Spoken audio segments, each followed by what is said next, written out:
Good afternoon. It is 2:00. I now declare this meeting, call it to order. Please, let's have a moment of reflection to reflect on today's business.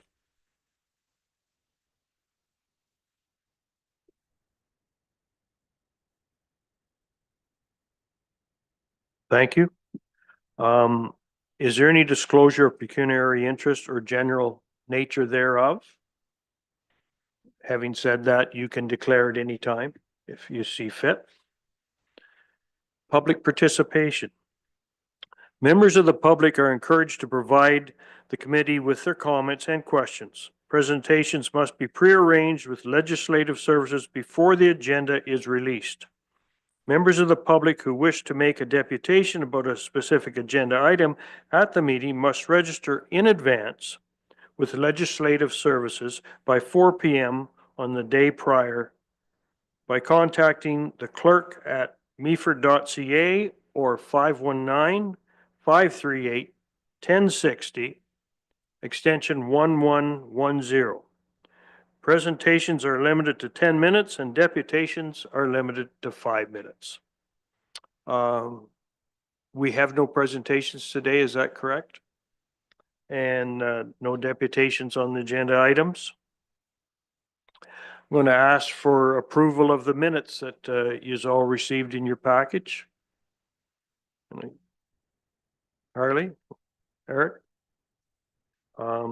any questions or is there any issues in the minutes that were not correct? Thank you. So I do, we have approved them then. All in favor of? Thank you. Item 6. So items for information. We are 3/4 the way through our budget this year. It's later than usual. We started over again in January. You have all received copies of it.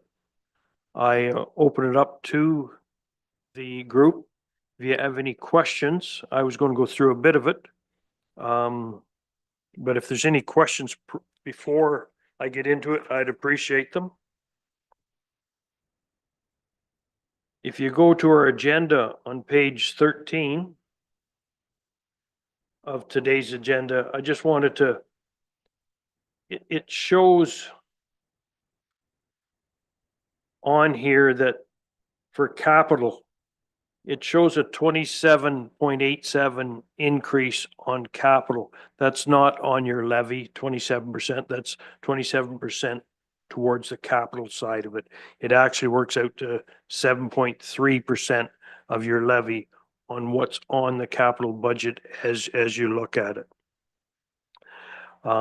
We have cut some of the stuff out of there already. And I fear, and we're going to go another round of the cat. I think we've cut maybe a little bit too much out of capital. When we get the new figures put forward, when Val gets it done, I will reassess it at that time. What this council has done over the last 8 years is if you had a 0% tax increase, the increase is going to be 2.5%. We throw 1% of our levy towards bridges, 1% to roads, 0.5% to our buildings. We've done that, and it keeps on compounding on top of each other, and we're well over $4 million a year now in your levy now towards funding infrastructure. We've done that we've done a better job at that than most of the municipalities in the county. Some of them have done nothing in the last 5 years and now are about to pay the piper. Page 14 is a graph on reserves. Now the reserves have ballooned up to $25 million, but you have to remember in there's quite a bit of that spent on infrastructure that didn't get done last year. close to $2 million, and stuff in there, up and coming infrastructure needs that is going to be spent. So that's actually a fictitious number.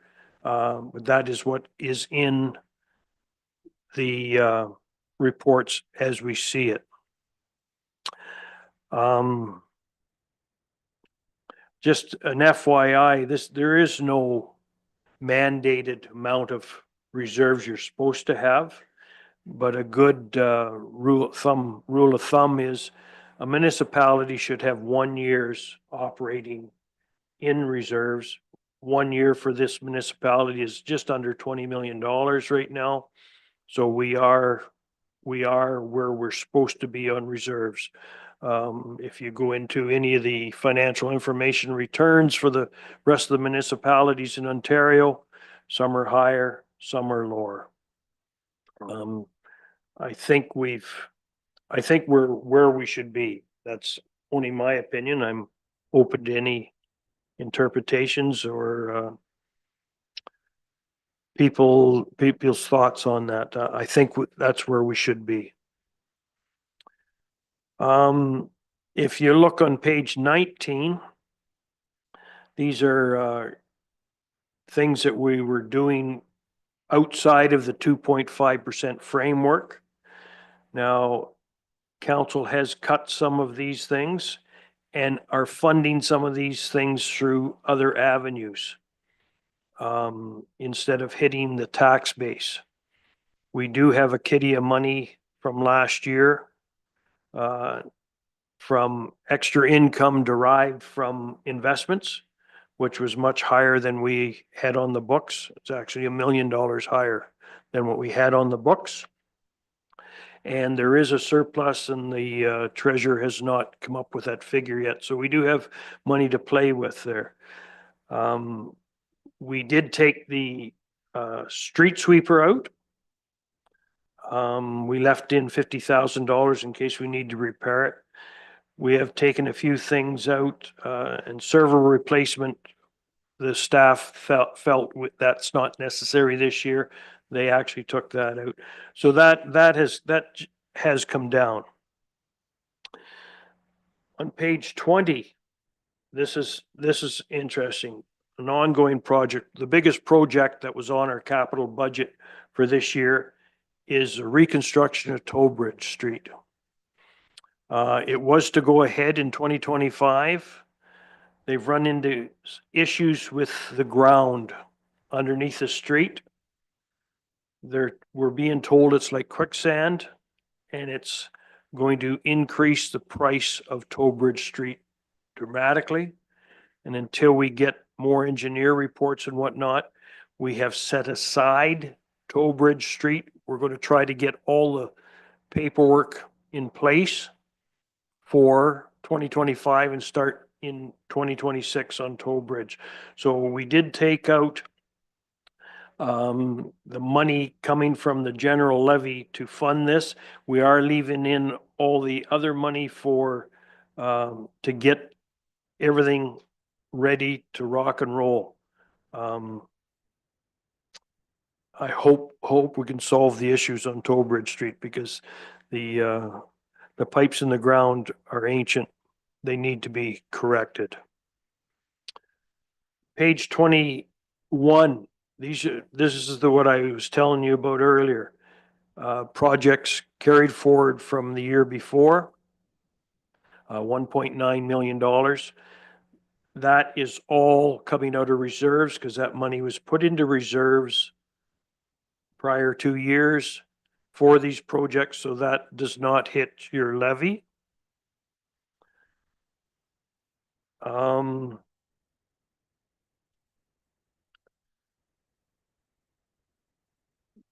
Page 23 tells you different ways that we could fund the tax levy. Council is looking at all of them. I would appreciate any input from the group.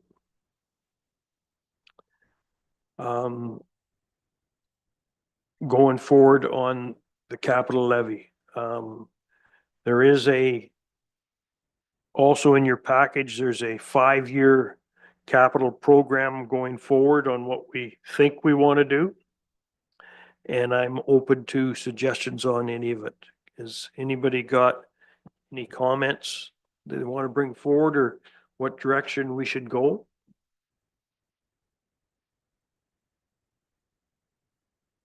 Eric. Thank you very much.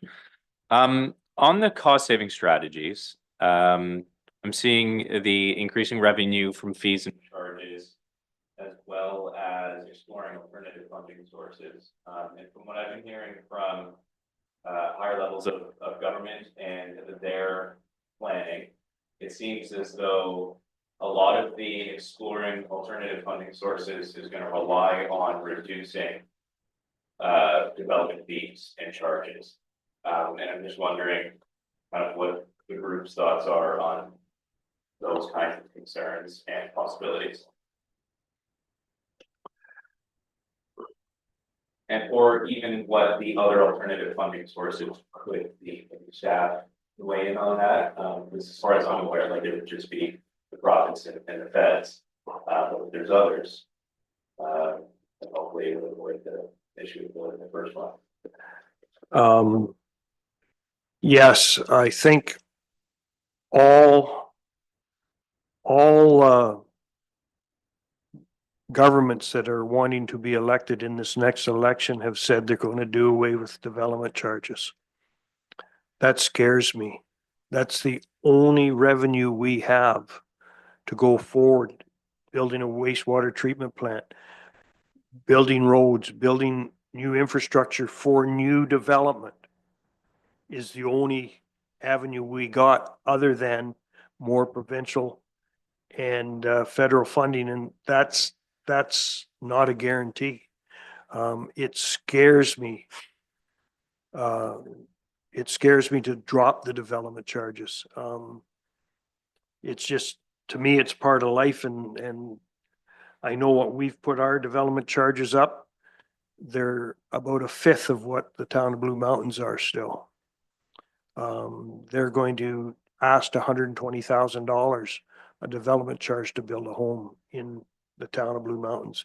And they have to have it when your water treatment plant goes from $40 million to $120 million or 130. Eric, I can't answer that question. We don't have the staff here to answer the question or the other funding sources. The other funding sources are federal and provincial as far as I'm concerned. Fees and charges, we as council had a lengthy meeting on that. Put up some fees and charges, mostly development charges. Most of the fees and charges remain stable, but open to suggestions. Yes, Harley. Thanks, Mr. Chair. It's through you to Eric and our other committee members. It was the province who introduced the idea of development charges back almost 20 years ago, I guess. And they did that primarily because they were concerned with the rise in municipal taxes necessary to pay for services. And it has worked out well. I think development charges have been a blessing for us. Now, there's no doubt about it. Our municipality has recently raised the development charges, mainly because we hadn't done that for many years. And as Chair Bartley says, we were at that time far below most of our fellow communities in the immediate area. So we're looking forward very much to development charges helping with our future projects. And one project, and I'll name it, the Meaford Public Library, the payment of the debt there relies substantially on future development charges. I don't see any way the province, unless the the province is going to come to each municipality and say, well, give us an estimate of how much you can make in a year on DCs. And we'll increase your OMPF or your OCIF or something like that to cover it. Well, I don't know if that's gonna happen or not. I doubt it. And unfortunately, with the recent situation that our nation has with our immediate neighbors, it looks as if especially the federal government and likely the provincial government too, are gonna be called upon to pick up the slack. And there's gonna be slack for a lot of people, a lot of businesses, big and small. So I, I just don't see how, even though we've had promises made by the three major parties for, in Ontario to cut DCs, we can't manage without it. We need them. Thank you, Harley, I agree. It's future development that needs this expenditure that's being put upon the municipality. It shouldn't be the taxpayer that's already here and have already paid for everything that's here now. It should be future development. So I hope that never happens. But who knows? Who knows what's going to happen in the next, I guess next month we will have a new prime minister. And all three parties there were saying that they're going to drop development charges, which I thought was a provincial thing. So we'll see what's there. Eric, I feel your pain and I understand where you're coming from, but I think right now that's our only way of funding something like this. If you look on page 7 of our agenda, it's a 5-year capital summary. Just about everything on there, we can self-fund, except for the huge debt and price tag on the sewage treatment plant. A lot of that is going to have to be funded from the provincial government. We hope to come up with something on that. And but I just wanted to rest assured that the bridge levy is building. We are doing 2 to 3 bridges a year, either replacing or refurbishing. It's very aggressive, but that's already in your levy that we have now. The roads, the money we're spending on roads is much higher than, like we're spending more money on infrastructure that's already in your taxes than any other municipality in the county. And some of them aren't even close to this. It's sad, but I believe, and I'm open to criticism or suggestions from the group or even the public on how we could do better. At the same time, 10 years ago, we were the second highest taxes on a bungalow. And why I say bungalow is 6% of the tax base is bungalows. So it's a good comparator. I can give you comparisons for everything else. 2-story executive homes, industrial, apartment buildings. I can give you all of that information, but we were second highest 10 years ago. Right now, according to the BMA report, which is 600 pages, we are 5th out of 9 on bungalows. And I don't want to be lower than that.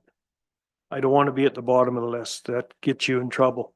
So I think what's happened in the last few years, and I want to tip my hat before I got on council, the previous council seen that and reacted to it in a timely fashion. And I believe, and I'm putting this out there, that the municipality on infrastructure is doing a great job. But I've said that so I can open it up to criticism or how can we do better? And I hope somebody gets back to us. Have we got any other comments from the group? What I'd like to do is bring something forward to council from the group. So if you can get something together for our next meeting, I would like to either go to council saying the investing in infrastructure committee feels you're doing a good job, or you're doing a good job, but here's what else you can do. I would like to take that to council. It's a reason behind this group is to get some other people involved in it. So I want you to prepare for the next meeting to bring something forward, either condoning what we're doing or adding to what we're doing. I'd certainly appreciate that. Is there any other committee inquiries? Yes, sir.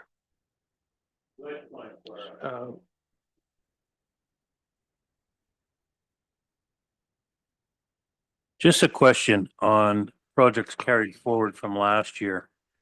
Again, we're looking at this harbor patio. Yeah. For $30,000. Yeah.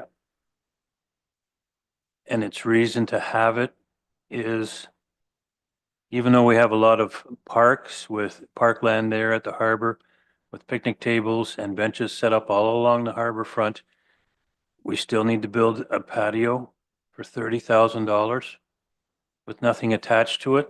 It would be nice to have a coffee shop or something attached to it. It just seems wasted money. That's my question. That's all. Why are we doing this again?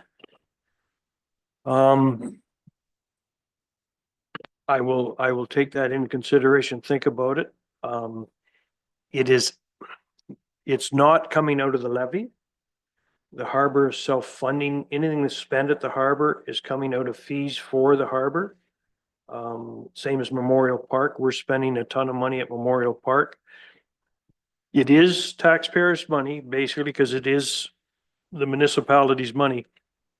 But both the harbor and Memorial Park are self-funding themselves. That's money out of camping fees for the park or dockage fees for the harbor is where that money's coming from. It's not coming from the tax levy out of the general tax levy.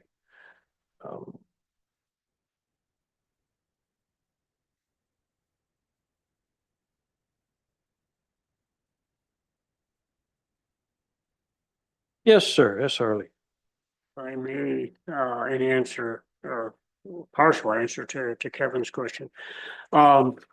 I hear what you're saying, Kevin. I think when this first came forward a couple of years ago, I questioned the need for a harbor patio.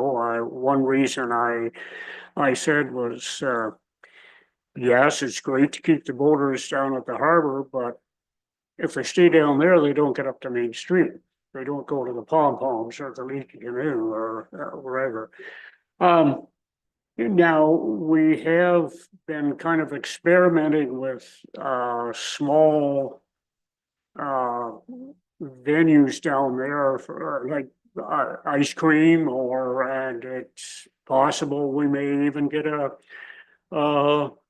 fish truck down there, fries and fish this year. And so it's kind of a mix of opinions. It has been on the books and it has been approved, but I personally think it's maybe questionable if we need that or not. Now, we're also doing some renovations to the harbor building down there too. I think mainly plumbing, I think, washrooms, and I think there's a little laundry facility in that building too for the boaters. So if we do that, that might enhance the effects of having a patio too. But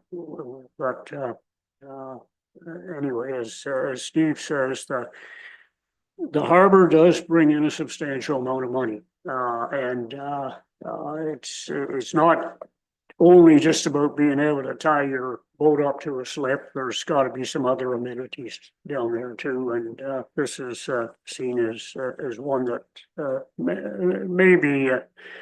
maybe popular. Yes, sir. Thank you. I just had a question about the 2025 budget and what's being carried for the wastewater treatment plant expansion. During one of the last meetings that we had before the holidays, I believe staff noted that a terms of reference was being prepared to send out for proposals for design. Just wondering if the amount in the budget is reflective of estimates that have been received for detailed design, or if that is yet to be received at this time. I don't have all the figures with me and we don't have staff here to give you that. I can get back to you on that. We did have a preliminary amount, so the figures are just estimates from our preliminary consulting firm, which was quite a lengthy, I forget how many pages, it was hundreds of pages. I think it was actually 400-page report. I think we brought it up in a previous meeting of this committee. I will try to find out, but we have to get that before we can go for any funding. And we can't get that until we are ready to put shovels in the ground, and once the design's done, we'll have that. So I'll have to get back to you on the figures. These are just preliminary figures. Could be higher, could be lower. I'm gonna guess it's always higher. Thank you.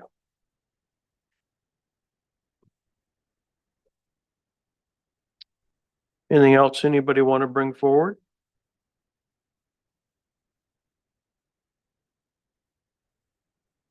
Like I said, I'm gonna put you to task for our next meeting, that we can take something back to council. Either we're doing a good job or we're doing a good job, but you should do this. I would like something. So I'll put this to task as a committee. Having said that, if I see no more inquiries, I'm going to go to number 8, which is communications. The committee will consider correspondence received by members of the public during each meeting. To share your comments, thoughts, or concerns with members of the committee, the public can send an email to clerk@meaford.ca. When emails are received to this email address, they will be compiled into a correspondence list, which then distributed to committee members prior to the meeting. The cover sheet of this list will be included on each meeting agenda. The contents of the correspondence list are not included on the public agenda to protect the privacy and personal information of those residents who choose to send in their thoughts and comments. Thank you. Do we have a date of the next meeting? Wednesday, May 7th is our next meeting. Having said that, I would call for adjournment. Harley? If I may, Mr. Chair, I believe at the outset of this committee, we did have 4 members of the public, and seems to me there's one gentleman who's never been able to attend, and I'm just wondering, some of our other public advisory committees have had maybe 1 or 2 drop out and name a replacement. Are we interested in doing that, or are we going to do that? I think I'm correct in saying that we did have 1 other gentleman named.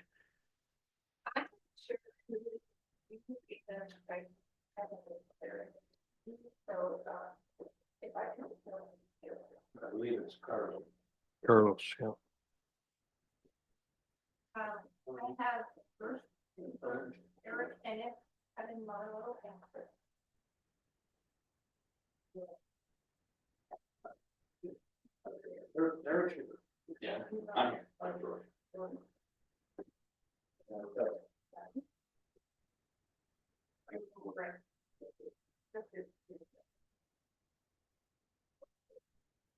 So maybe what I can do is reach out to Chris and see if he is still interested, and if he's not, then he does resign, then I guess we'll have to. Maybe go with. I don't know, I'll talk to Alex. Please, I know there's another vacancy, so we were about to fill that, so maybe we can do both at the same time if that's the direction we want to go.